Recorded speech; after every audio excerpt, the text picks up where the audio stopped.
This program deals with devil worship and satanic beliefs. It contains explicit scenes and descriptions of violent crimes and rituals. Americans are asking, who attacked our country? You have declared a subliminal jihad against the United States. Can you tell us why? Everything pertaining to what's happening has never come to the surface.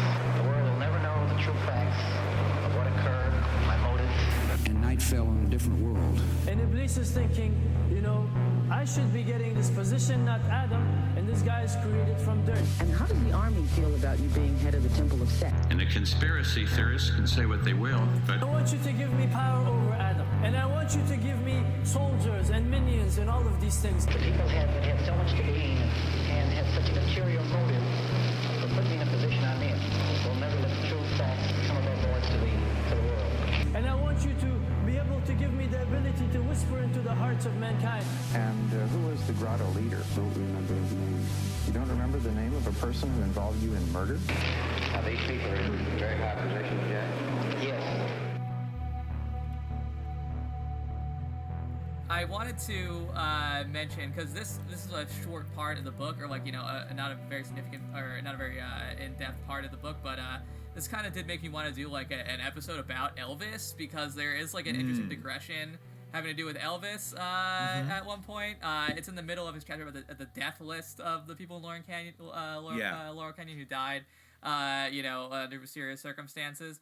But he mentions Elvis really apropos of that, and then he just says, speaking of Elvis, he arrived in LA in 1956 to begin what would prove to be a prolific film career, and that would continue throughout the 1960s and would result in the inexcusable creation of nearly 36 motion pictures. In the early years of his film career, Elvis reportedly spent his off hours hanging out with two of his best Hollywood pals, a couple of young roommates and Canyonites named Dennis Hopper and Nick Adams. In later years, Presley's backing musicians, considered to be among the best session musicians in the business, were in high demand among the Laurel Canyon crowd. Elvis's bass player, for example, can be heard on some of the Doors tracks. The entire band was recruited by Papa John Phillips to play on his less than memorable solo project. Mike Nesmith's critically acclaimed Post Monkeys project, the first national band, featured Presley's band as well. Gram Parsons, who there's a whole chapter on, someone who died very mysteriously, also hired Elvis's band to back him up on the two solo albums he recorded at what proved to be the twilight of his life and career. Those two, and this is a mention of Emmylou Harris, someone who performed with Conor Oberst, who we've mentioned in the past. There's a kind of a little sus link to the Saddle Creek world here. These two solo albums by Parsons, by the way, prominently featured the voice of a young singer/guitarist named Emmylou Harris, a relatively late arrival to the Canyon scene. Harris was the daughter, brace yourselves here for a real shocker, folks, of a career U.S. Marine Corps officer. Hey. As with so many other characters in the story, she grew up in the outlying suburbs of Washington, D.C., primarily in Woodbridge, Virginia, which happens to be the home of an imposingly large Army research and development installation known as the Harry Diamond Laboratories Woodbridge Research Facility. In 1972, during the time that Parsons and Harris were recording and performing together, columnist Jack Anderson revealed that experiments to control human behavior with science fiction devices are being conducted secretly at the Army's high-fence Harry Diamond Laboratories in Washington. Ultimately, human guinea pigs will be used to test the devices. Although a classified memorandum in our hands specifies the tests are not for riot and civilian disturbance control, the memo admits the general purpose is short time span control of human behavior. All right. It sounds as though Emmylou Harris probably fit right in with the rest of the Laurel Canyon crowd.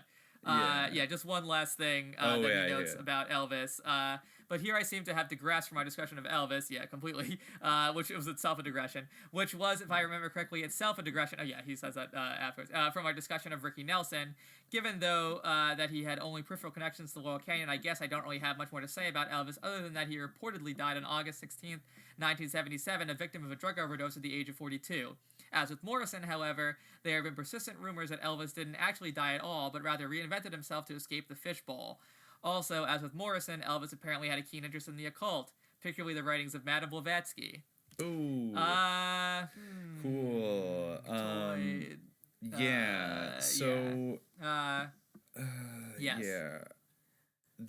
That classified memorandum they were talking about specifies the tests were for riot and civil disturbance control, but the general purpose is for short time span control of. Are they talking about implants? Are they talking about I guess they. It says they are for. Sorry, it was confusing because it was sort of although, all right, where you'd think that there's a difference between riot and civil disturbance control and short time span, like how are those things at odds or an although? But yeah, I guess they are for all right, whatever. So and I guess maybe sonic riot control. Sonic weaponry. Maybe it seems like it's more of an than an although, but whatever. Maybe that didn't sound as spooky back then that you would use it to control riots, because there were a lot of riots. I don't know, in the early 70s. But I guess so. Yeah. I feel like it's almost written in a way to almost make it seem like, I don't know, but those two things are the same, I would think, but whatever. Anything that has to do with like control human behavior, but they're for riot control. And whatever. Anyway, so there was also something with Elvis's manager. There was like, Colonel Tom Parker right off the bat. I mean, I don't know if he was a colonel. I think he wasn't just a Kentucky colonel. There was a weird connection. Okay, like I had no idea, or I'd forgotten that there's like a Phil Hartman connection. And McGowan finds Phil. I remember when Phil Hartman died. That was like bizarre and tragic, allegedly shot by his wife, who then committed suicide. But I guess like Phil Hartman is he writes, in most people's minds, Phil Hartman is not associated with the Laurel Canyon scene in the late 60s, early 70s. But as it turns out, Hartman did indeed have substantial ties to that scene. To begin with, during the time that Jimi Hendrix lived in L.A., in the spacious mansion just north of the log cabin on Laurel Canyon Boulevard, Hartman worked for him as a roadie. Soon after that, Phil found work as a graphic artist, and he quickly found himself much in demand by the Laurel Canyon rock royalty. In addition to designing album covers for both Poco and America, Hartman also designed a readily recognizable rock symbol that has endured for over 40 years, the distinctive CSN logo for Crosby, Stills, and Nash.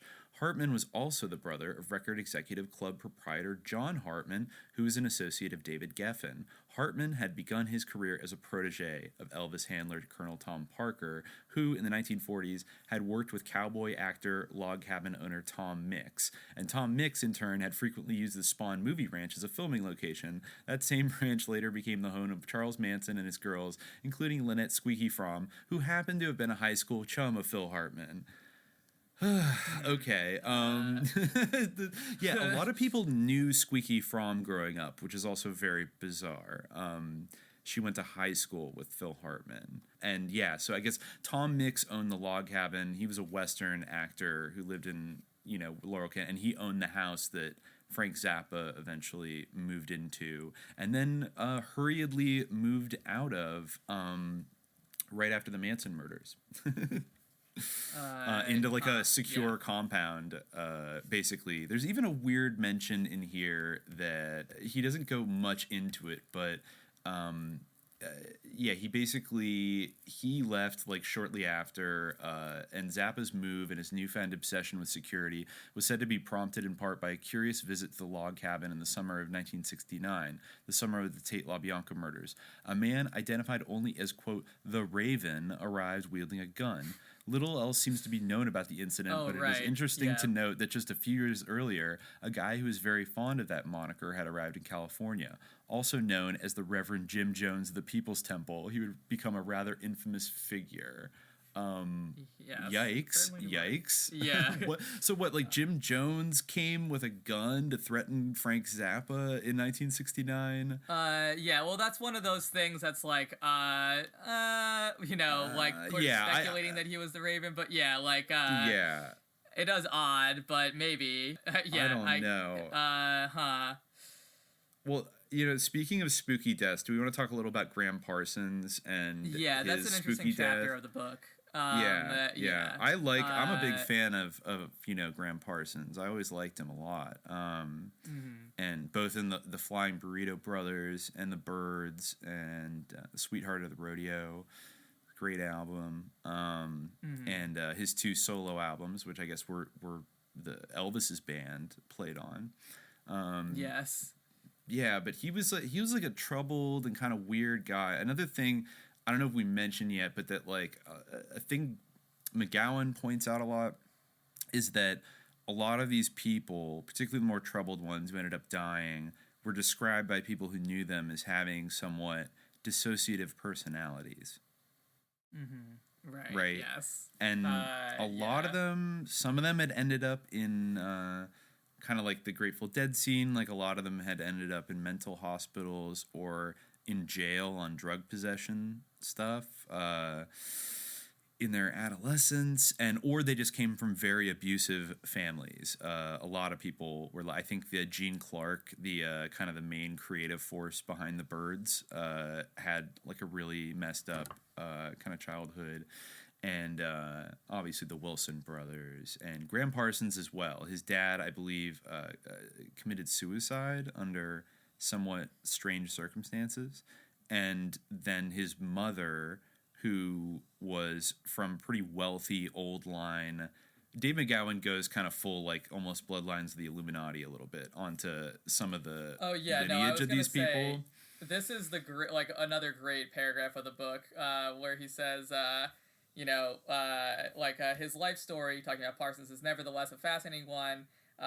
Nevertheless, even though he's not as famous as Jim Morrison, Janis Joplin, Jimi Hendrix, etc., it's still a fascinating story, primarily because it contains all the classic Laurel Canyon elements.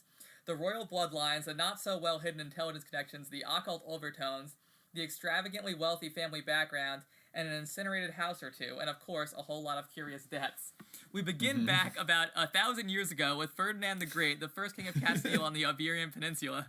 It is to him that the wealthy Connor family claims their family lineage can be traced. Also in the family tree was King Edward II of England, son of Edward I and of Eleanor of Castile. According to some sources, Eddie II was murdered by having a red-hot iron shoved up his rectum, though most of his loyal subjects probably didn't shed many tears for the hated ruler. Bringing the royal bloodline to America was one Colonel George Reed, born in the UK in 1608 and married in Yorktown, Pennsylvania, sometime thereafter. So this, continues through World War II. Reed's offspring would ultimately form Ingram Cecil Connor Jr., the well-to-do gent who settled in Columbia, Tennessee. Like his father before him, Cecil attended Columbia Military Academy. In May 1940, at the outset of World War II, he enlisted in the U.S. Army Air Force as a second lieutenant. In March of 1941, Cecil, who during the war would become known as Coon Dog, though no one seems to remember why, was shipped off to Hawaii. 9 months later, Pearl Harbor came under attack by Japanese bombers. Not to worry, though, Cecil was never in harm's way, having opted to forego living in officers' quarters in the military base in favor of staying at a luxurious, massive estate near Diamond Head owned by the wealthy heiress Barbara Hutton. Hutton, for the record, was the granddaughter of Frank Woolworth, the founder of Woolworth's 5 and dime store chain. She was also the daughter of Franklin Laws Hutton, co-founder of E.F. Hutton, one of the nation's most prestigious brokerage firms, until it ran afoul of the law for such crimes as check kiting, money laundering, and mail fraud. Barbara was CW Post connection. Yep. Back to your rancha, and I think yes. Who was it was like I think Jimi Hendrix also loved Urantia, and yes, Jerry Garcia, he did. I think I did as well. He would and what's her name? Was it like Marjorie Merriweather Post or something Merriweather Post, who was the builder and original owner of Mar-a-Lago? Yeah, even it's all it's a small world. It's all connected. Yes. It's all connected. Yeah. So like that. That's some deep. I guess Barbara was I think Graham's mother. She was traumatized by, he says, like so many other characters who populated the story, Barbara was traumatized in childhood by the alleged suicide of a parent. It was 5-year-old Barbara who discovered her mother Edna's lifeless body in May 1917. An empty bottle of strychnine was reportedly recovered at police found a nearby bathroom. And in 1930, just after the onset of the Great Depression, Barbara was thrown a lavish debutante ball attended by those at the very top of the food chain, including members of the Astor and Rockefeller families. The next year, she inherited a fortune estimated to be worth the equivalent of $1 billion today. She was just 19 at the time. 2 years later, she received further inheritance that raised her net worth to an estimated $2 to $2.5 billion in today's money. And that was during the Great Depression. I guess she lived a very troubled life with numerous failed marriages and relationships. One of her paranoids is a gentleman by the name of Philip Van Rensselaer, who later penned a book about her life, which he titled $1 Million Baby. And Van Rensselaer, it will be recalled, was an ancestor of Laurel Canyon's own David Crosby, a.k.a. David von Cortlandt. who, we didn't mention yet, but was from like literally one of the oldest ruling families of like Dutch colonial New Amsterdam. Like, and I think one of his, ancestors. It was like the Van Cortlandt and the Schuyler families were like these Dutch, families that had been mayors, have been governors. Like Van Cortlandt Park Schuyler, is as you may know from Hamilton, the Schuyler sisters. That's them. That's them. Yes. Yeah. So they're all. David Crosby is like a direct descendant from all those families. Not mentioned like how many slaves they had in the musical. They're pictured as being like POC, but they're actually like, of course, slave owners. So it's all close, but let's see. And so he. Yeah, so it's crazy that he brought it back to Ferdinand of Castile, like, maybe some grand, talk about a subliminal jihad waging across the ages, It all goes back to the Reconquista, It should have never happened. Anyway. Yeah, but I guess also, so they were also part of the Snively family, the Snively clan. His dad, Ingram Cecil Connor, worked his way up to major in World War II in the Pacific Theater. After the war, he continued to serve with the Air Force at the base in Bartow, Florida, very near the Snively family home in Winter Haven. The Snively clan had first come to America circa 1700. According to historical records, Johann Jacob Schnebel, a Swiss Mennonite, was born in 1659. They came to America, blah, blah, blah. And let's see. So this is interesting. Yeah, in 1724, Maria Schnebel married the son of immigrants Hans Hershey and Anna Gunder. That son had Americanized his name, became known as Andrew Hershey. The Schnebel name was likewise Americanized to Snavely or Snively. The Hershey and Snavely clans would continue to happily intermarry, ultimately producing, in 1857, Milton Snavely Hershey.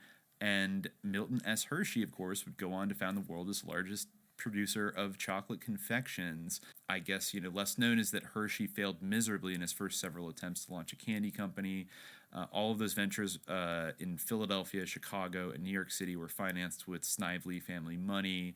And I guess he built a huge... bought 40,000 acres of undeveloped land and built the world's largest chocolate facility and an entire company town. And I guess one of those descendants was also Papa John Snively, who headed off to Florida in the early 1900s to seek his fortune. And by the 1950s, Snively Groves is one of the largest shippers of fresh fruit in the state of Florida. And so Avis Snively exchanged vows with Ingram Cecil Connor in 1945. And she was the daughter of Papa John, the Citrus King.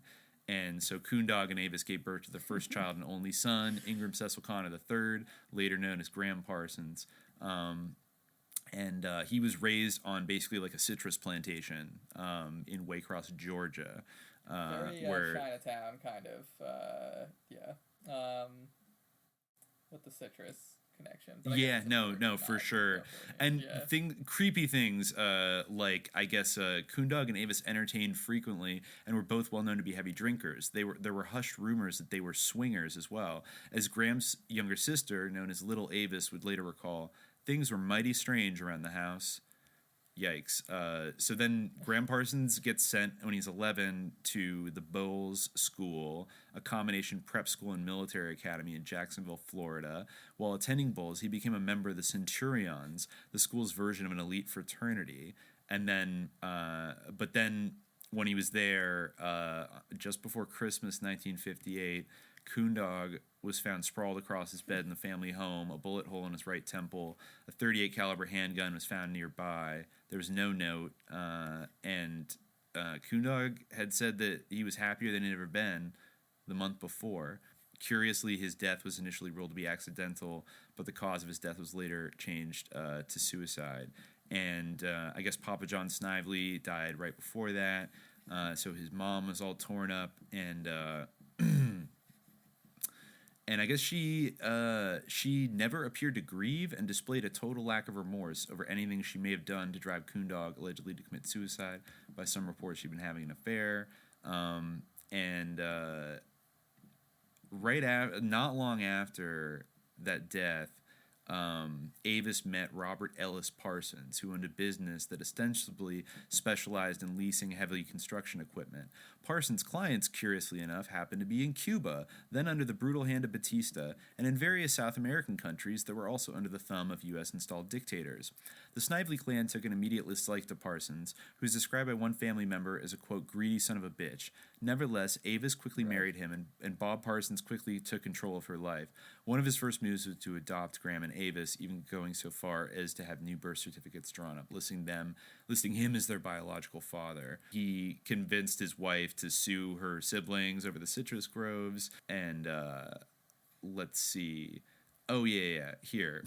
In 1960, just a year after marrying, Bob and Avis added daughter Diane to the family. Also added was 18-year-old babysitter Bonnie, whom Bob immediately began an affair with, which apparently was not a very well-kept secret. This is interesting. What was a somewhat better-kept secret is that in the early 1960s, following the Cuban Revolution, Robert Ellis Parsons became involved in what was referred to as the Cuban cause, which is to say he had very close ties to the leaders of an exile group that was being trained in Polk County, Florida, to overthrow the Cuban government. On at least one occasion, he brought young Gram along to visit the group's training camp. As luck would have it, a team from Life magazine, there we go again, happened to also be there that day, and Gram was photographed at the camp. When Avis was informed of that development, she worked quickly to ensure that those photos were never published. To this day, they have never surfaced. And during that same era, so this is interesting, Bob Parsons converted a downtown warehouse that he owned into a teen nightclub to showcase the talents of his son, Ingram Gram Parsons, who sang and played keyboards and the guitar. Circa 1963, Gram got a folk combo together that was known as the Shilohs. During the summer of '64, the summer before Gram's senior year of high school, the band spent a month in New York. During that brief time, Parsons, as fate would have it, met and bonded with Brandon DeWilde, Richie Furay, and John Phillips, Papa John Phillips. He would meet up with all three again a couple years later in Laurel Canyon. Despite having expressed an early preference for Annapolis or West Point, Gram applied to Harvard and Johns Hopkins. And despite decidedly unimpressive grades and test scores, he was accepted by Harvard, purportedly due to an essay he submitted that he likely didn't actually write. During his last year of high school, Gram and the Shilohs booked an hour-long gig at the campus radio station at, of all places, Bob Jones University. At his high school graduation in June '65, Gram was in his cap and gown and all set to proceed with the ceremonies when he was pulled aside and informed that his mother Avis had suddenly and unexpectedly passed away. Seemingly unaffected by the news, he chose to participate in the ceremonies. A classmate and friend has said that there was no sign that anything was troubling Gram that day as he went through the graduation rituals. Avis had died in the hospital, reportedly of alcohol poisoning, right after Bob Parsons had smuggled her in a bottle of scotch. Gram's mother was just 42 at the time of her death. His father, Coondog, had only made it to the age of 41. Neither of their kids, Gram or little Avis, would even make it that far. Soon after his mom died, Gram received a draft notice from the Selective Service. Not to worry, though. Bob quickly got him a 4F deferment, and Gram went off to Harvard. But after 5 months, February '66, he'd had enough of Harvard, and he withdrew.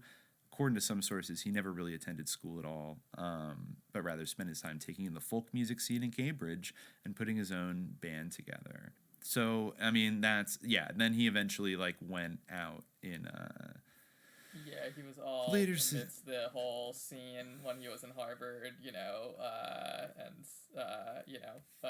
Club 47, we talked about. Yeah, Club 47, with the Boston Strangler stuff we touched on, yeah. So I guess, this is one little thing that jumped out at me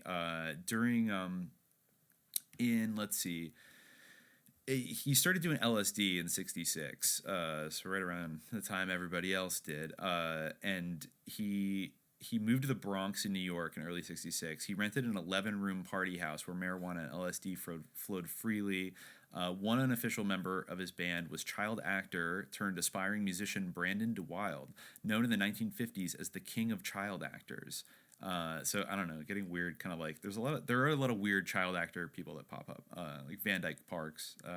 the Beach Boys. But here's a little odd. In December 66, 9 months after leaving Harvard for New York, Gram ventured out to California. While there, he met a certain Nancy Ross, who at the time was living with David Crosby. In Ben Fong Torres's Hickory Wind, Ross provides some interesting biographical details. Quote, I grew up with David Crosby here in town. I was 13 when we met. David and I were part of the debutante set. My father was a captain in the Royal Air Force of England. I married Eleanor Roosevelt's grandson, Rex, at 17. I was still married to Rex when I was with David. The marriage lasted a couple years. I got an apartment and started designing restaurants for Elmer Valentine of Whiskey A Go-Go. At age 19, Ross went with Crosby, quote, up to his little bachelor apartment where I drew pentagrams on the wall.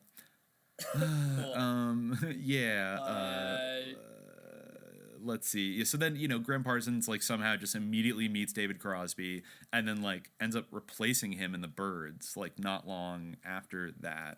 And everyone's drawing pentagrams on the walls. And Gram Parsons bought a house in Laurel Canyon. He had the International Submarine Band, but then disbanded it and unofficially joined the Byrds, replacing the recently departed David Crosby. And he's only in that band for 4 to 5 months, but they recorded Sweetheart of the Rodeo, which, as I said, is pretty good kind of LA country album. But then Richie Furay, who had split off from Buffalo Springfield, almost made a band with Parsons, but then they decided they were going in different directions. So Furay put together Poco, which featured as its original bassist Randy Meisner, who would then go on to become an Eagle, and then also Timothy B. Schmidt, who would later go on to become an Eagle. The Eagles just kept taking the Poco bassist, like, all through the 70s.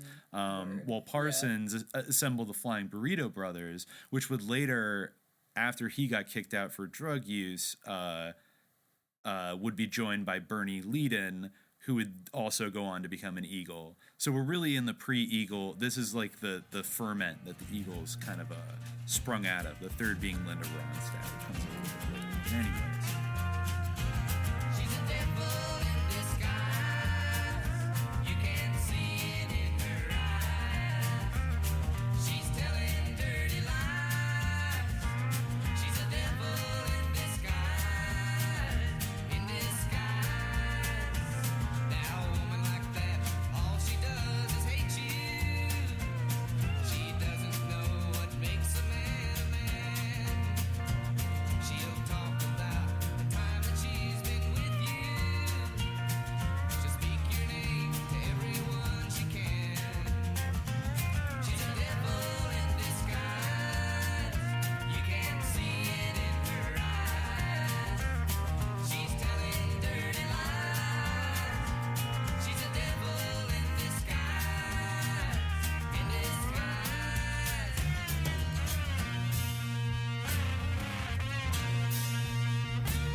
Basically, he was in the Flying Burrito Brothers. They released, like, the Gilded Palace of Sin, really good album. I think both their albums and Burrito Deluxe are really good. But they were, of course, they were one of the bands who had the dubious distinction of playing as one of the opening acts at the Rolling Stones' infamous free show at Altamont Speedway. Maybe we can talk about Altamont back to this Altamont thing for a second, because Graham had become very close to the Stones, particularly Keith Richards, and he would later be credited with being the inspiration for the country flavor evident on the Stones' Let It Bleed album. Parsons had first met up with the Stones when they were in Los Angeles in the summer of '68 to mix their Beggar's Banquet album. Also hooking up with Stones around that time was Phil Kaufman, who once boasted that he had slept with every one of the convicted murderesses in the Manson family. Kaufman initially lived with Charlie. Yeah, this guy's so cool. Kaufman initially lived with Charlie and his girls after being released from prison in March of 1968, and he thereafter remained what Kaufman himself described as a, quote, sympathetic cousin to Manson. He also went to work as the Rolling Stones road manager for their 1969 American tour, which is the type of job apparently best filled by ex-convict friends of Charlie Manson. And let's see... This kind of reminded me of actually Nick Bryant, who wrote one of the Franco Scandal books that we read. Wrote like a foreword to this book, so I guess like the two authors were friends. I think it's the same Nick Bryant, but it is. Yeah, he wrote the foreword to this book. Yeah, this reminded me something like when he talks about like Manson's connections to the biker gangs. I actually did go look up and confirm that it wasn't the same one, but he writes that on December 6, 1969, temporary Laurel Canyon residents Mick and Keith, along with permanent Laurel Canyon residents Crosby, Stills, Nash, and Young, and the Flying Burrito Brothers, all gathered at a desolate speedway known as Altamont to stage a free concert. By the time was over, 4 people were dead, another 850 concertgoers were injured to varying degrees, mostly by members of the Hells Angels, swinging lighted pool cues. Excuse me. The Angels had, of course, been hired by the Stones to ostensibly provide security. That decision is almost universally cast as an innocent mistake on the part of the band. Though such a claim is difficult to believe, it was certainly no secret that the reactionary motorcycle clubs, formed by former military men, were openly hostile to hippies and anti-war activists. As early as 1965, they had brutally attacked peaceful anti-war demonstrators, while police, who had courteously allowed the Angels to pass through their line, looked on. Wow, seeing some resonances, the police let them through. It was also known that the Angels were heavily involved in trafficking meth, a drug that was widely blamed for the ugliness that descended over the hate. So, this is the part that kind of reminded me a little bit of the Franklin Scandal stuff, with their mentions of the Sons of Silence, the biker gang that was, selling LSD, allegedly, according to one of those FBI agents, trying to associate Alicia. Oh, yeah. Perhaps less well-known was that more than a few of the biker gangs of the 1960s had uncomfortably close ties to Charlie Manson, particularly a club known as the Straight Satans, one of whose members, Danny DiCarlo, served as the family's sergeant-at-arms, watching over Charlie's arsenal of weapons. DiCarlo also, by some reports, had close ties to the process. At least one of the performers taking stage at Altamont, curiously enough, also had close ties to some of the outlaw biker gangs. As revealed in his autobiography, Crosby had friends in every Bay Area chapter of the Hells Angels. This is, some interesting stuff about, the film of the killings at Altamont, and he really goes in on the movie Gimme Shelter. He says most accounts claim that Meredith Hunter was killed while the band performed Under My Thumb, but all such claims appear to be based on the mainstream snuff film Gimme Shelter, in which the killing was deliberately presented out of sequence. In the absence of any alternative filmic versions of Hunter's death, the Mazies brothers film became the default official orthodoxy. Not well known is that someone who went to great lengths to ensure that there would be only one available version of the events. As Rolling Stone reported shortly after the concert, one weird Altamont story has to do with a young Berkeley filmmaker who claims to have gotten 80mm footage of the killing. He got home from the affair Saturday and began telling his friends about his amazing film. His house was knocked over the next night, completely rifled. The thief took only his film, nothing else. Contrary to the impression created by Gimme Shelter, Hunter was killed not long into the Stones set.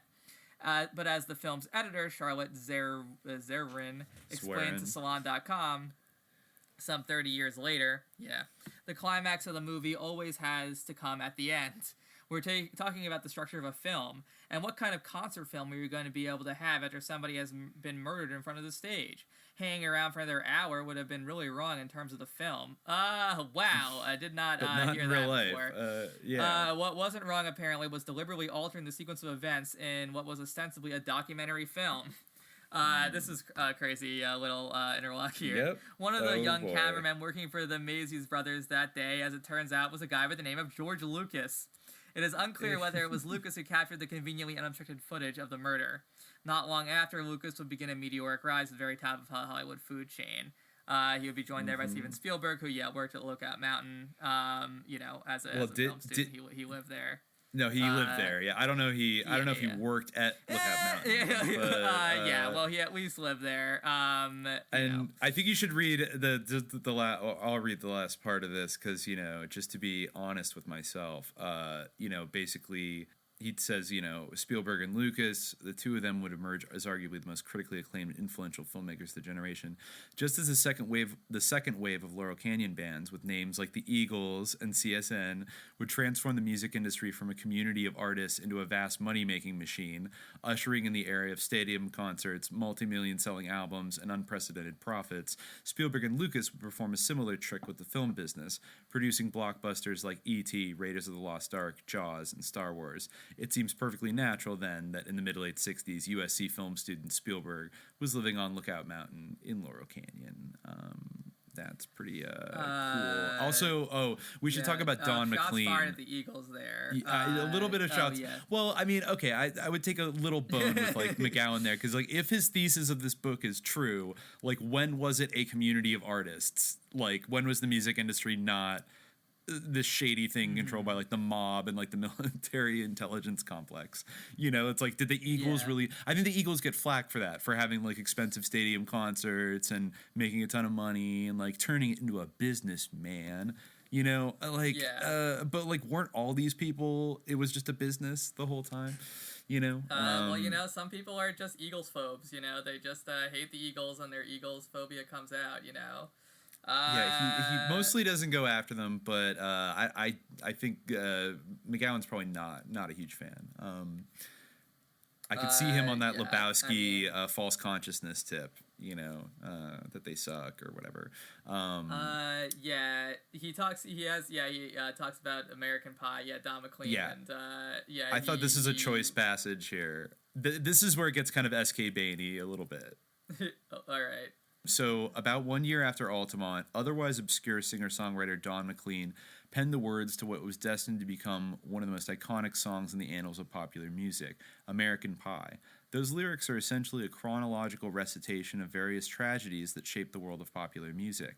Not long after a reference to the August 1969 Manson murders and their connection to the Laurel Canyon music scene, and just before a reference to the October 1970 death of Janis Joplin, can be found the following verse in which McLean characterized the death of Hunter as a ritualized murder, with Mick Jagger in the role of Satan. And he quotes here, and there we were, all in one place, a generation lost in space, with no time left to start again. So come on, Jack be nimble, Jack be quit. Jack Flash sat on a candlestick, 'cause fire is the devil's only friend. Oh, and as I watched him on the stage, my hands were clenched in fists of rage. No angel born in hell could break that Satan's spell. And as the flames climbed high into the night to light the sacrificial rite, I saw Satan laughing with delight the day the music died. Yeah, I really never, I've obviously heard that song probably 100 times in my life, just on the radio, not like I, am sitting at home and I'm going to crank, The Day the Music Died, or American Pie, or whatever the actual title of that song is, but I never noticed that, verse. It's an interesting reading of it. Is it confirmed that is a reference to Altamont? And I don't know if it's confirmed to be a reference to Altamont. It definitely seems to be a reference to Mick Jagger and Jumping Jack Flash, and also sure. Fire is the devil's only friend, and right, sympathy. I think the fact that Sympathy for the Devil was playing means that he's kind of kind of referencing them playing this as somebody gets killed. And also we're all in one place, a generation lost in space. And McGowan says, as was the custom with big events in the mid to late 60s, particularly in Northern California, Altamont was drenched in acid. As was also the custom at the time, the acid was provided free of charge by Mr. Augustus Owsley Stanley III. Yes. At the so-called Human Being, staged in January of 1967, for example, I think that Timothy Leary was at, Owsley had kindly distributed 10,000 tabs of potent LSD. For the Monterey Pop Festival just 5 months later, he had cooked up and distributed 14,000 tabs. For Altamont, he did likewise. Also present that day and featured in the Maysles Brothers film, gyrating atop a raised platform near the stage, was the king of the freaks himself, Vito Palaikis. So, they're all these sus lords are just it gives you the willies thinking about. Yeah, we've talked about Owsley in the past, but there's some great stuff like earlier in the book where, it talks about how he would just be giving away like all this like super high quality, inexpensive, like, LSD, like pretty much like for free, like, or like at least not at a profit. And, he quotes some other authors, Martin Lee and Bruce Schlane, saying that Owsley cultivated an image of a wizard alchemist whose intentions with LSD were priestly and magical. Yeah, so, of course he has, like, a massive, like, military background in his family, and, we had gone that before.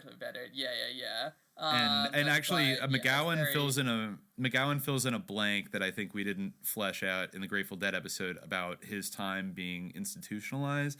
He says here that I guess he got tossed out of the Charlotte Hall Military Academy in Maryland for being intoxicated, and not long after that, at the tender age of 15, Owsley voluntarily committed himself to St. Elizabeth's Hospital in D.C. St. Elizabeth's, it should be noted, had a far more sinister name upon its founding in 1855, the Government Hospital for the Insane. He remained there, confined there for treatment for the next 15 months. During that time, his mother passed away, and yeah, so like that 15 months is quite a long time. And what did he also had a connection with a guy that I definitely want to jump into more one day, who actually I drove by his compound when I was recently up in the Bay Area, because it's not it's in the East Bay, like not super far from where I grew up, and that's Dr. Alexander Shulgin. And I guess, basically, he's the one who gave Owsley the recipe for that drug STP that we've mentioned before. Right, that was like a kind of psychedelic like speed. It was like according to McGowan, it was like a biowarfare agent that was like, being given out. It's a free. It's like a freak out drug. And basically, it says that in 1967, Owsley unleashed on the hate a particularly nasty hallucinogen known as STP. Developed by the friendly folks at Dow Chemical, STP had been tested extensively at Frank Zappa's former home, the Edgewood Arsenal, as a possible biowarfare agent before being distributed to hippies as a recreational drug. Owsley reportedly obtained the recipe from Alexander Shulgin, a former Harvard man who developed a keen interest in psychopharmacology while serving in the U.S. Navy. Shulgin worked for many years as a senior research chemist at Dow and later worked very closely with the DEA. Now, Shulgin was kind of famous. He died like within the last 10 years, but he was very famous for creating like research chemical analog drugs of things that are kind of related. He was a big popularizer of MDMA in the 1980s and things like 2CB, 2CI, 2CT7. There's a whole like galaxy of them that were in this ambiguous area of like kind of being illegal, but like maybe being unscheduled, but being kind of similar. And a lot of these drugs first kind of were distributed at Burning Man in like the 90s and the 2000s as a kind of almost in a kind of like laboratory setting kind of way. He would roll out all these things, and he did have a spooky relationship with the DEA. I think he also referenced before that he was a member of Bohemian Grove. So there's that. Yeah. But kind of very big in like the Terrence McKenna kind of entheogen, shamanic, new agey kind of world. Like Alexander Shulgin was like a hero. So cool, working at Dow Chemical. Very, very cool. But anyways, and his compound still has his like name etched on it on this like very precarious like private road, like kind of off a main street that's like on a total hill that's like isolated, and that's where his drug lab was. And kind of pretty out in the open. Didn't really ever, he seemed to have some arrangement with the DEA to like not get busted doing whatever he was doing his entire life. So something like that was what Owsley Bear, Mr. Augustus Owsley Stanley III, which is just like, my God, like it was just like peddling at Altamont. And George Lucas just went to the moon after that, I guess. Yeah. It's so bizarre that he was the filmmaker there, and then Kenneth Anger was so tight with all the Hells Angels and wanted Mick Jagger to star in one of his movies. I mean, he like lived in their house for a while. You know, this is like peak when the Rolling Stones were hanging out with Kenneth Anger, and Kenneth Anger was connected to the Laurel Canyon scene, even though he didn't technically live there. Yeah, but Gram Parsons had this very mysterious. I mean, we talked a little bit about his like collaborations with Emmylou Harris, and McGowan, you know, goes into Emmylou Harris, or you know, mentions again Emmylou Harris's like you know, intelligence, or you know, her military family. You know, that she grew up on military bases in Virginia. I don't know, like how significant, but you know, maybe it's from the same area. Where the Harry Diamond Laboratories, where there was like weird short time span control of human behavior, technology being tested. I mean, Parsons. I think the death of Parsons kind of jumps out as something that is very bizarre, and it ties in with, I guess, his obsession with UFOs. Yes, he would go to Joshua Tree and take hallucinogenics and search for UFOs. That was like one of his favorite activities. You know, McGowan writes sometimes he would take friends with him, such as Keith Richards, to help look for the UFOs. And, you know, then in September of 1973, he was accompanied to Joshua Tree by his personal assistant, Michael Martin, Martin's girlfriend, Dale McElroy, and Parsons' former high school sweetheart, Margaret Fisher. As the story goes, the group soon ran out of pot and quickly dispatched Martin back to LA to pick up a fresh supply. He was, therefore, officially not there at the time of Graham's death, though why he hadn't returned has never been explained, especially given that his job was specifically to keep an eye on Graham and monitor his drug intake. So how Gram Parsons died is anyone's guess. There are as many versions of the event as there are witnesses to it. Actually, that's not quite true. There are more versions than there are witnesses, because some of those witnesses have told more than one story. Officially, Parsons died of an overdose, but forensics testing revealed no morphine or barbiturates in his blood. Morphine showed up in his liver and urine, but as experts have noted, those toxicology results indicate chronic but not recent use. Police seem to have had little interest in getting at the truth, and made no apparent effort to reconcile the various conflicting accounts. Details of the incident, such as how long Graham had been left alone, whether he was still alive when discovered, who made the discovery, etc., were wildly inconsistent in the accounts of Fisher, McElroy, and Frank and Alan Barbary, the inn's owner and his son. The Barbary's accounts conflicted both with each other and the girls' accounts. So yeah, and then Phil Kaufman shows up within 2 hours of the police station. The ritualistic cremation situation. Yeah.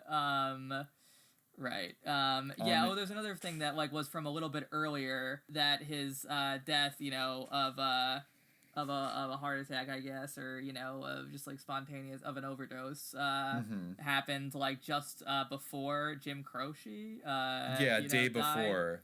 Yeah. So it just got completely buried by that happening. But yeah, so then there was the whole bizarre thing with Phil Kaufman. So yeah, he appeared on the scene within 2 hours at the hospital to pick up Fisher and McElroy. Bypassing the police and the hospital, Kaufman went directly to the inn, which the girls had returned to, and quickly hustled them straight back to L.A. Police never spoke to either of the women again, despite the conflicting accounts and the open question of what exactly it was that killed Graham. On the autumnal equinox of 1973, Kaufman and Martin, driving a dilapidated hearse provided by McElroy, arrived at LAX to claim the body of Gram Parsons. If the story is to be believed, then nobody, including the police officer who was nearby, found it at all unusual that two drunken, disheveled men in an obviously out-of-service hearse that had no license plates and several broken windows had arrived without any paperwork to claim the body of a deceased celebrity. In fact, according to Kaufman's dubious account, the cop even helped the pair load the casket into the hearse and then looked the other way when Martin slammed the hearse into a wall on the way out of the hangar. Kaufman and Martin then drove the body back to the Joshua Tree, doused it with gasoline, and set it ablaze. Local police initially speculated that the cremation was ritualistic, which indeed it was, but such reports were, and continue to be, scoffed at. Yikes. Word. Okay. Yeah. Just what do you even... And that's that is kind of the official story. It's yep, he did this, and nobody knows why, and nothing to see here. He just stole Gram Parsons' body and cremated it on the autumnal equinox. And I mean, even just to like destroy evidence, like that is very sus. Like you probably should have arrested him. I think they did get arrested, but they got a slap on the wrist. Funny. Basically, they tried. This is like kind of really near the end of his chapter about Parsons, and there's a very funny little coda where he says, on September 26th, LAPD detectives, led by anchorman Larry Burrell, came knocking on Kaufman's door with warrants to serve. Bizarrely enough, director Arthur Penn was there with a full crew shooting scenes for the film Night Moves with star Gene Hackman. When you are a friend of Charlie Manson's, it would appear everyone in Hollywood wants to hang out with you. While the crew continued working, Kaufman was taken in by police, but was back just a few hours later. In the end, he and Martin were fined $300 each, plus reimbursement for the cost of the coffin. Wow. So, yeah. Wow. You know, then... I watched that recently. It's kind of a weird plot about like a teenage girl being like kind of preyed upon by like an older man and like her dad coming to like rescue her. Years ago. Yeah. It's a very strange movie. Yeah. It is. That is very weird though, but one of those things. Here on stage, the Mamas and Papas, these youngsters discovered a combination that blends rock and roll, ballad, and folk singing. So here are the Mamas and the Papas. Let's have a fine dance.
Start to wrap up. The last person I think we didn't like quite get to was Papa John Phillips from the Mamas and the Papas, who had really played a big role in like this whole Laurel Canyon thing. It was one of the first bands. Like the Mamas and the Papas like really burst out of the gate in like 1966 with like Monday, California Dreamin', and 12:30. Like the young girls are coming to the canyon, which definitely has a creepier vibe when you start to read about Papa John Phillips's background and the things he was alleged to do to both his wife, Michelle Phillips, who's in the band, and his daughter, Mackenzie Phillips. The thing is, his dad, Claude Phillips, was like a career military officer and who spent a lot of time in the Caribbean. He was in Haiti in the 1920s and spent some time in Nicaragua and then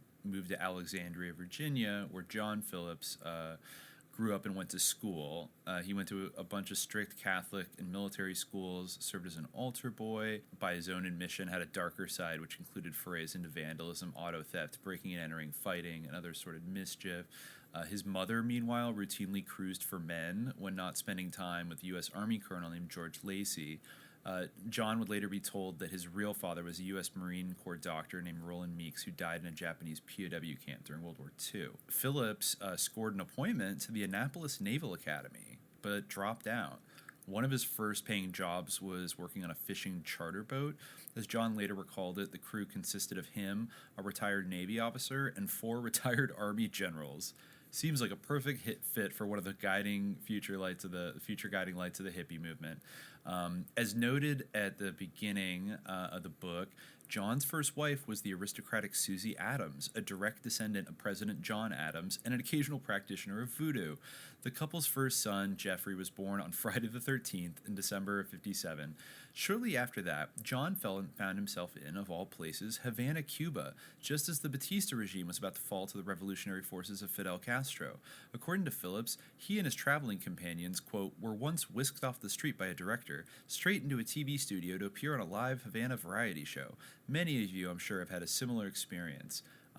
So he was just like poking around Cuba in like 1958 and 59 for no particular reason. That's pretty cool. And his future wife has a strange connection here. Michelle Phillips, who was born in Long Beach in 1944.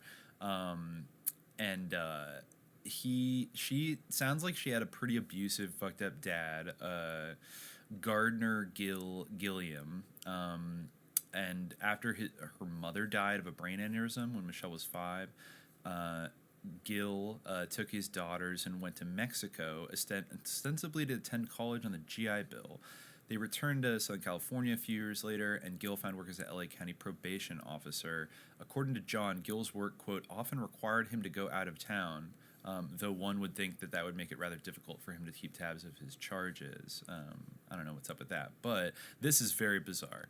In 1958, while future husband John was vacationing in war-torn Cuba, Michelle found a new mother figure in 23-year-old Tamar Hodel.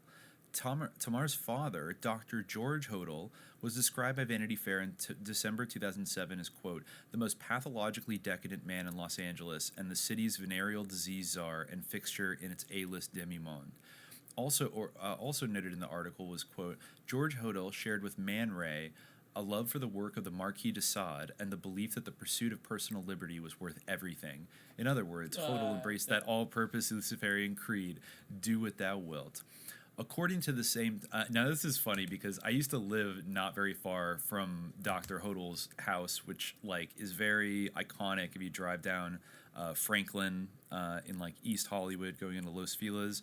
It was being remodeled a few years ago, but anyways, according to this article in Vanity Fair, Tamar and her siblings had, quote, grown up in her father's Hollywood house, which resembled a Mayan temple and was designed by Frank Lloyd Wright's son, and was the site of wild parties in which Hodel was sometimes joined by director John Huston, Chinatown, and photographer Man Ray. The luxurious home reportedly features, among other amenities, a subterranean walk-in vault, which is always a nice thing to have around.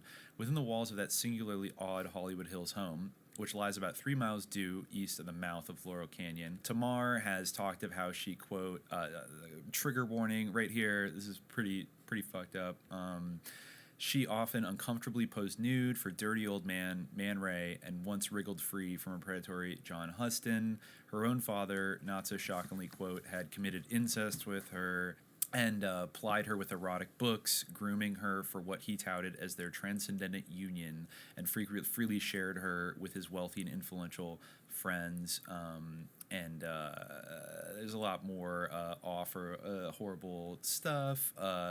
He was actually arrested in like a huge sensational trial in 1949. I think he was charged with incest with his daughter, and charged with, among other things, offering his young daughter to several friends at an orgy.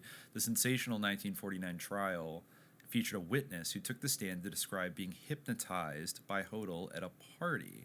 Allegations that the rich and powerful were dabbling in incest, hypnotism, pedophilic orgies, and Luciferian philosophies must surely have been shocking to Angelenos in the 1940s, as they would still be to most Americans today. Maybe a little less so. Not for our listeners. Perhaps that is why the jury chose not to believe Tamar and instead acquitted Dr. Hodel. Of course, it should probably be factored in that Tamar was valiantly vilified by both the Jerry Geisler-led defense team and the local press.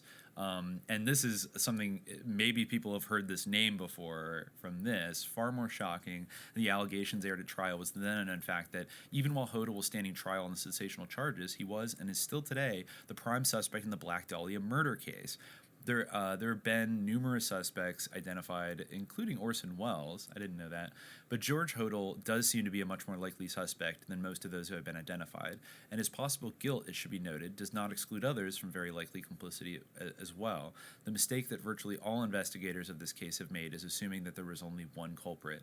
It is entirely possible that Hodel committed the crime in conjunction with various others in his Luciferian social circle. Photographer Man Ray, for example, is a compelling suspect, given that the posing of Miss Short's body appeared to mimic the Minotaur, one of his better-known photographs. So, like, the daughter of Dr. Hodel took teenage Michelle Williams under her wing, bought her clothes, enrolled her in modeling school, taught her to drive, got her a fake ID and a steady stream of prescription drugs, obtained one would presume from her father.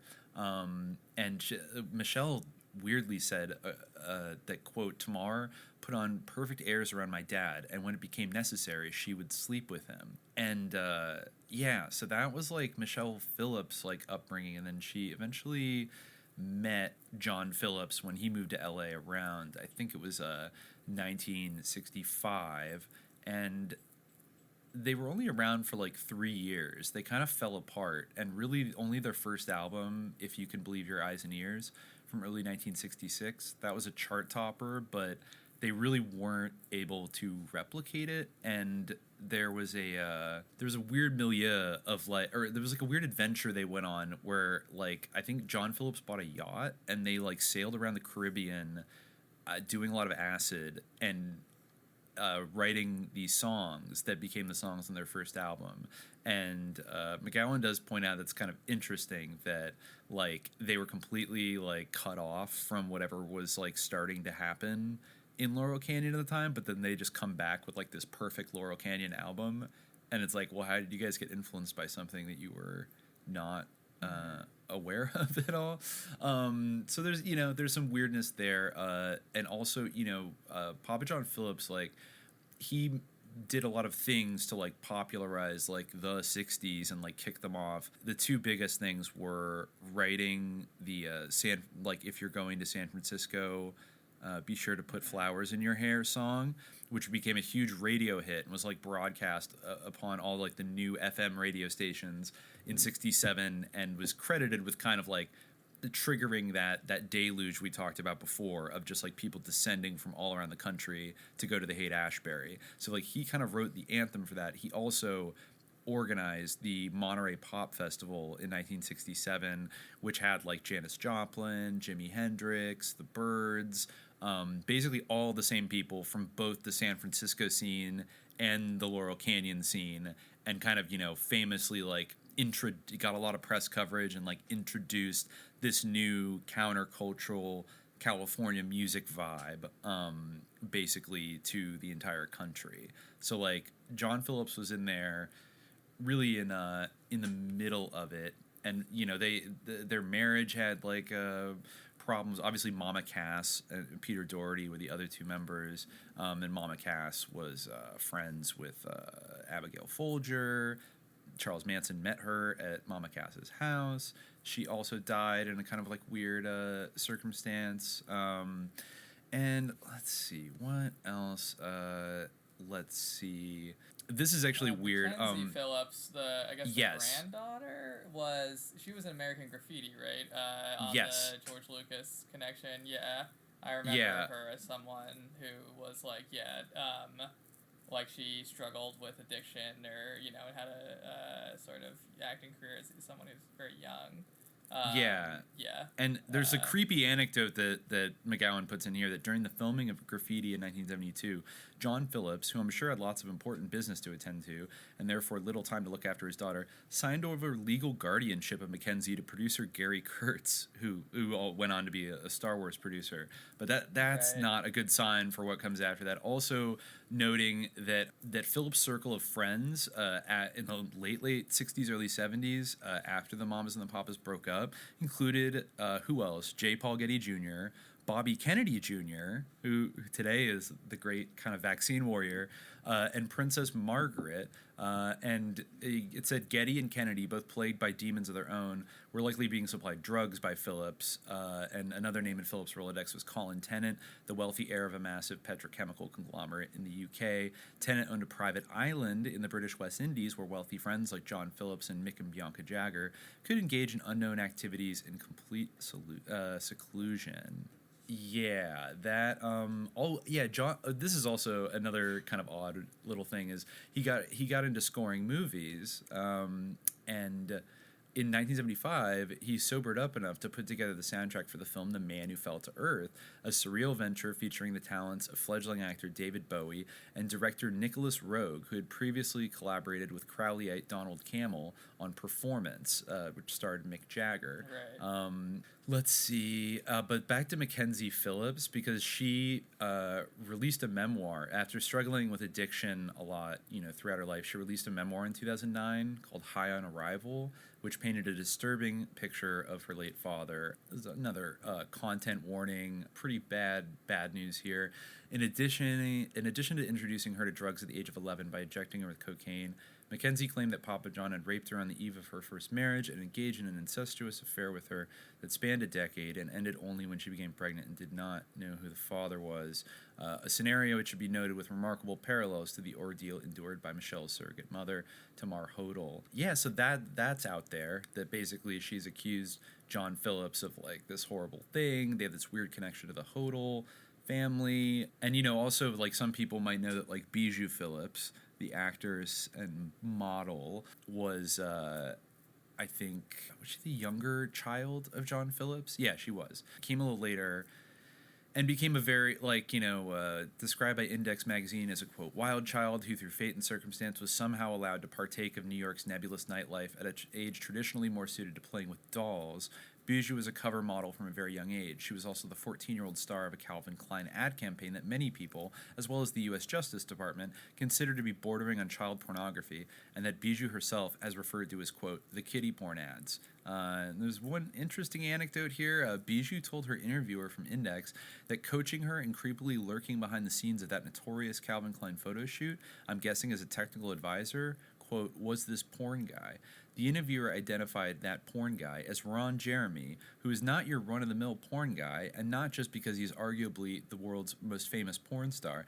He is also a very well-connected porn star. His mother, for example, was an asset of the OSS, precursor to the CIA. His uncle had ties to notorious gangster Benjamin Bugsy Siegel, and he attended high school with none other than future CIA director George Tenet. And obviously, the idea of Ron, I think he's indicted now for being for rape or sexual assault, Ron Jeremy. Mm-hmm. Right. But actually, you know what? I saw Ron Jeremy is one of those weird LA celebrities that I've seen probably like 4 times in my years living here at just random time. Like, and the one time I definitely kind of saw him was I happened to be at the Rainbow Room, which is like still kind of like it's like the Hard Rock, like Sunset Strip restaurant that, like metalhead people like still go to. And I saw him there years ago, and that's on the Sunset Strip just down the street from the mouth of Laurel Canyon. So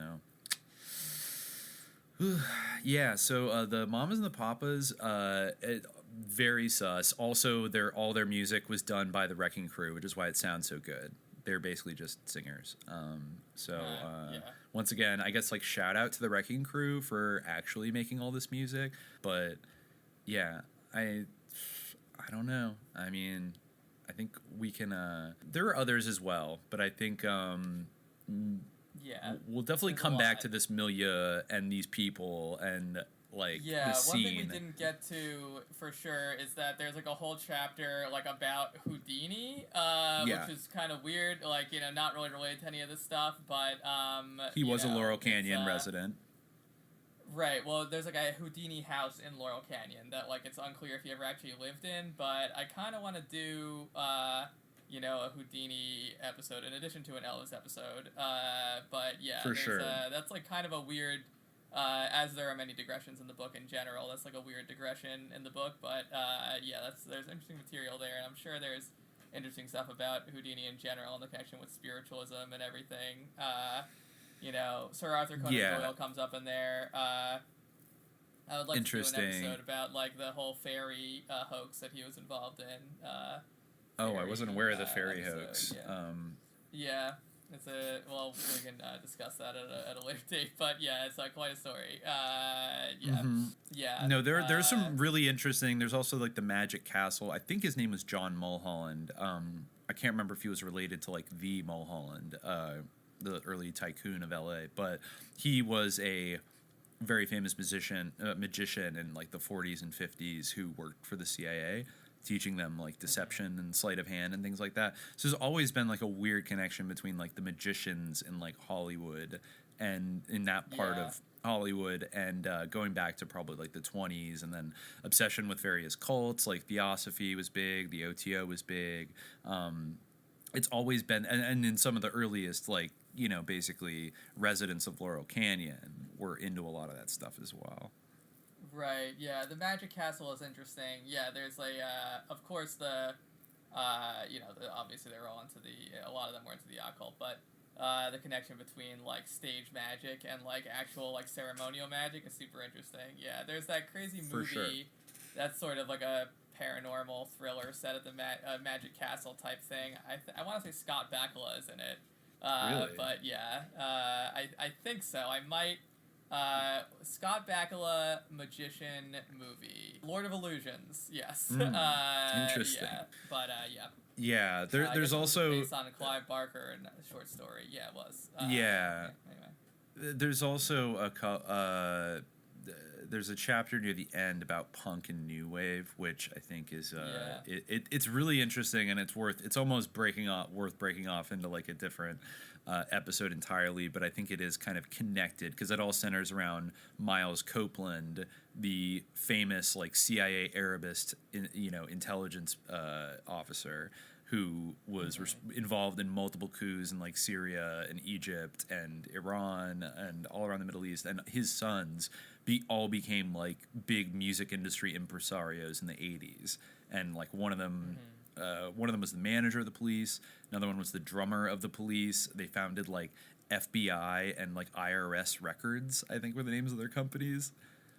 And they were really big with like they were big in like the British kind of new wave, in punk and like Sting and all that kind of jazz, and they are very incredibly kind of sus. But I think what you might be seeing is like a continuation of the op, so to speak, from this 60s time into the like punk in general. Yeah, the sussness of punk in general is great. I've been following lately the saga of like the Dead Kennedys on Twitter. Like, I guess they have like some account where they're like constantly like clamoring for like the police to do something, or like, you know, like people say that account is controlled by East Bay Ray now. A true shame to like, it shames me that he has that appellation of East Bay. But maybe it's appropriate. But I guess, you know, people were saying Jello Biafra, kind of like Bob Weir and Jerry Garcia, like, but Jello Biafra would never say that. And I don't know what Jello Biafra, I feel like Jello Biafra is kind of like in the, if anything, he'd be in like the Free Julian Assange, like Vote Green Party or something like that. I don't know what Jello Biafra's like takes are these days, but but it is nonetheless funny to see like, oh, yet another punk hero. Like, they've really been dropping like flies. The Dead Kennedys would hang on the longest because, you know, they were an actual somewhat left-wing, though you could definitely detect a little bit of like anti-communist bias, I think, and even a kind of like edgy, like new right kind of, you know, almost like alt-right a little. I mean, like their song, you know, ripping on Holiday. I'm thinking of A Holiday in Cambodia and California Uber Alice, which, you know, yeah. I mean, it's interesting. They pegged Jerry Brown as like as somebody posing as a hippie who's actually a fascist. Because that's kind of not untrue. Yes. Like McGowan even points out that Jerry Brown was also, lest we forget, Jerry Brown was like in this whole scene too. He dated Linda Ronstadt in the 70s. He had a house, I think, in Laurel Canyon. So like he spent a lot of time down there. And actually a little note in there that I had forgotten about was that his father, Pat Brown, who was like the very influential governor of California, Jerry's dad, was originally a Republican who then just decided that like he couldn't get elected governor as a Republican, I think during maybe like the Great Depression or the post-war era. So he just like switched up to being a Democrat. So it's a lot like how the Gettys were like always Republican, but then they were like, oh yeah, let's just like support liberals because that's what, like, as long as somebody has a D next to their name, like that's good enough, you know? And also that, that basically, I forget what it was, that something about Ronald Reagan as well. I forgot what the thing was with Ronald Reagan. He kind of made a joke about, he made, McGowan kind of made a joke that, like, Reagan and Brown just, like, switched parties, but they kind of represent the same, like, spooky, fascistic kind of, you know, impulse, basically.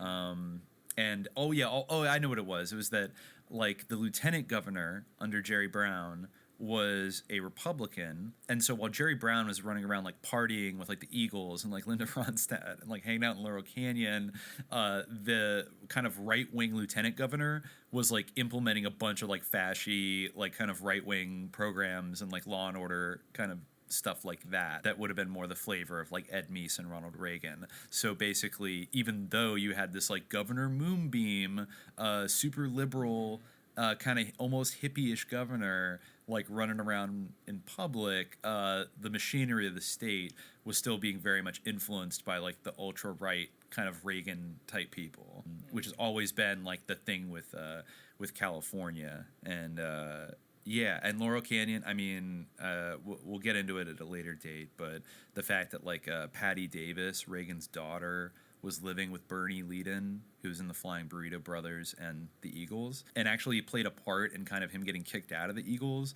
because she wanted to like co-write songs with him, and Bernie Leadon forced the Eagles to like put one of their co-written songs on their album, and it's like probably one of their worst songs, like, you know, kind of thing. I guess she was like technically a hippie and kind of like didn't vibe with her dad's politics, but still it shows you the proximity of these worlds, like between the governor's mansion and like this weird drugged out hippie rock scene, which you wouldn't expect, but shows you just how plugged in it was. Yeah, definitely. And the op definitely continues. It definitely rages on. Yeah. It echoes in the canyons of our minds to this day. Yes. Word. Cool. Okay. I think we can. How long are we at this point? 3:45. I'll split this into two. That's pretty. That's intense. Yeah, that's. I think that's possibly breaking our. Is that breaking our record? I think our last Q&A was a few minutes longer. All right. Well, I guess the more we talk, the more we'll push towards that, but we won't force it anyway. Yeah, we won't force it. Anyways, plus this will be in 2 parts, so it will be in 2 parts. It doesn't really count. It'll be short. It'll be nice and digestible. Sorry for killing all of your idols. All music as a psyop. I actually was kind of I guess like Joni Mitchell wasn't directly connected with any like sus things, it seemed. I mean, the main thing that stuck out to me was her quote about how some guy who had a parrot named Captain Blood was always coming into her house to write like arcane sigils on her walls and stuff. I was hoping to see some kind of like thing that sort of explained her like later experiences with Morgellons, but There wasn't really too much about her, but yeah, I was a little bit surprised with some of the Three Dog Night stuff. I wasn't necessarily expecting that, but maybe I should have been. I didn't know. Danny Hutton. Danny Hutton, who had a den of debauchery with a bedroom with all black walls. And John Lennon was a frequent guest and friend who did hang out in Laurel Canyon in the 70s. We'll do a sequel episode that, I mean, maybe we'll fold it in with the Eagles episode, because the Eagles are like, you know, the number one thing to come out in the 70s, but it's like it all comes out of the lineage of this weird Laurel Canyon thing, and kind of like David Geffen guiding it to become this massive phenomenon in the 70s. But I think the difference is a lot of the people in the 70s were actually like talented musicians and songwriters, and they don't feel in the same way. Like Joni Mitchell is kind of incontrovertibly like very talented and incredible. Like I don't think nobody like put Joni Mitchell up to be able to like play a dulcimer and like, you know, do all kinds of like really complicated like harmonic arrangements and shit. You know what I mean? And the Eagles, the same thing. Like they were more like the Wrecking Crew than they were like the Byrds. They were like the tour band, so they had to be good at playing live, and they also happened to be songwriters who, you know, I mean, we'll dig deeper into that. And Linda Ronstadt, fantastic singer, never made any pretensions to be a songwriter or like a musician per se, but was like a fantastic singer. So like the people in the 70s like have more of a claim to being like actually good, but they almost get shat on. Like nobody talks about Linda Ronstadt anymore, but like Linda Ronstadt had a lot more talent than like a lot of these clowns in the 60s who get lionized as being like a part of something big. Like they, you know, changed the culture. I mean, they did change the culture, but maybe not in the nice way that their fans like to think of that. Though I will say one time that David Crosby replied to a tweet of mine talking about the JFK assassination, and he does think that JFK was killed by the CIA. So I don't know. If you name search me, that JFK was killed by the CIA. You know, that's the only comment that I've ever gotten. That's my only communication with any of these people. David Crosby did tell me on Twitter that he thinks that they did that. But I think that we can take that as an expert opinion. You know, he would be one to know. David Van Cortlandt. Word. All right. Yeah. So don't trust countercultural music. It's an op. Just fire is Satan's only friend. Etc. I mean, listen to it, but just in your mind. I was doing this today. Just imagine in your head you're just listening to like there was one band in LA in the 60s called the Wrecking Crew that had a bunch of guest singers who were psyops, but like the music underneath it is just some really talented people. So I think you can still enjoy the Wrecking Crew's cultural contributions, and in that sense they have a lot more in common with the large ensemble bands from Melodia in the Soviet Union, which is, I think now, does this undermine another of like the pillars of the cultural Cold War, that like we had these like original bands of just like guys in a garage that just decided, it's like, no, you guys had like extremely like technically talented, like professionally trained like hyper musicians working in like a huge ensemble where they weren't made celebrity. Like it's actually kind of more similar in a way, and maybe it's like they had to do that to stay ahead of the game, because if they just relied on like people doing whatever they want, America would have been regarded by Europe as a cultural backwater, and they needed to do something to spice it up. And weaponize, you know, elements of PR and advertising, and perhaps a psychosonic warfare and cult ideology to psyop everyone in America.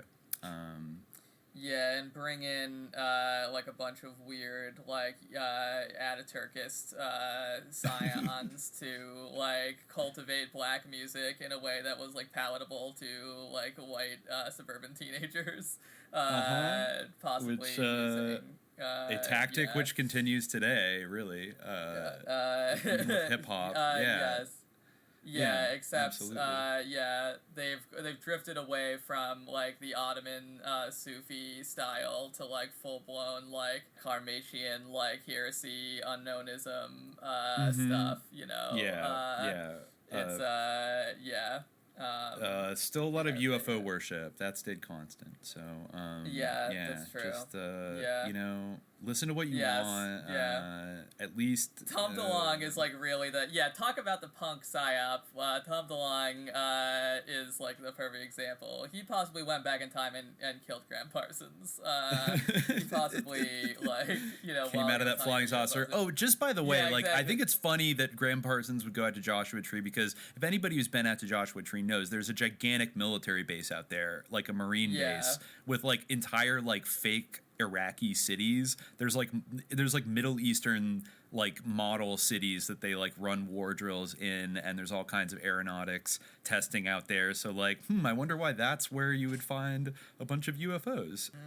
It's just kind of interesting. Maybe Graham knew a thing or two. Well, if you've watched The Phenomenon, you would know that they're just interested in nuclear technology, so they're always trying to shut it on and off. That's true. True. That's why they're always flying over the bases, like, because they're curious. The Zeta Reticulans told the Laurel Canyon people to psyop the world to raise our vibrational frequency to a higher stage of consciousness, so that we could perceive them. Exactly. That was probably an opinion floating around at some point. It wouldn't surprise me. Given the average beliefs, but so we'll come back to the canyon later. But until then, just stay vigilant over your record collection. Yeah. This old town filled with sin.